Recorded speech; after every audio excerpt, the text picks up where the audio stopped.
Hello friends, അങ്ങനെ നമ്മുടെ ഇഷ്ടം മാത്രം പുതിയ പ്രൊമോല് നമ്മുടെ രചനയും ആകാശും തമ്മിൽ സംസാരിക്കുവാട്ടോ. എന്നിട്ട് ആകാശിന്റെ അടുത്ത് നമ്മുടെ രചന പറയുന്നുണ്ട്, ആദ്യമോനായിട്ടുള്ള പ്രശ്നം സോൾവ് ആക്കാൻ ആകാശം കുറച്ചൊന്ന് താഴ്ന്നു കൊടുക്കണം എന്ന് പറയുകയാണ്, നിങ്ങളൊന്ന് സംസാരിക്കണം എന്ന് പറയുകയാണ്. പിന്നീട് നമ്മുടെ ആദ്യമോനും ആകാശം തമ്മിൽ സംസാരിക്കുന്നുണ്ട്. ഇവരുടെ സംസാരം ലാസ്റ്റ് ഒരു അടിപിടിയിലാട്ടോ വന്ന് നിൽക്കുന്നത്.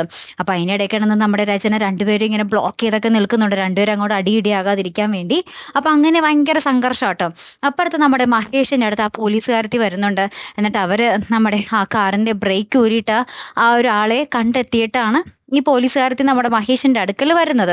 അപ്പൊ മഹേഷ് നമ്മുടെ രചനയെ വിളിപ്പിക്കുന്നുണ്ട്. രചനയെ വിളിപ്പിച്ചിട്ട് രചനനെ ആ ഒരു ആളുടെ ഫോട്ടോ കാണിച്ചു കൊടുക്കുന്നുണ്ട്. എന്നിട്ട് പറയുന്നുണ്ട്, കാറിന്റെ ബ്രേക്ക് പൊട്ടിച്ചിട്ട ആളെ കിട്ടി, ഈ ഫോട്ടോ കാണുന്ന ആളാണ് എന്ന് പറയുന്നുണ്ട്. അപ്പൊ തന്നെ നമ്മുടെ രചന ആ ഫോട്ടോ നോക്കിയിട്ട് ഭയങ്കരമായിട്ട് ഇങ്ങനെ ഞെട്ടി തകർന്ന് നിൽക്കുന്നുണ്ട്. ആ ഞെട്ടലിൽ നിന്നും നമ്മുടെ മഹേഷിനും ആ പോലീസിനും മനസ്സിലാക്കാൻ സാധിക്കുന്നുണ്ട്, അതായത് ഇതിന് പിന്നിൽ നമ്മുടെ രചനയാണെന്നുള്ള കാര്യം. അപ്പൊ എന്തായാലും ആ കള്ളം വെളിച്ചത്തായി. കാത്തിരുന്ന് തന്നെ കാണാട്ടോ. അപ്പൊ അടുത്തൊരു വീഡിയോയുമായി വരുന്നത് വരയ്ക്കും ഗുഡ് ബൈ.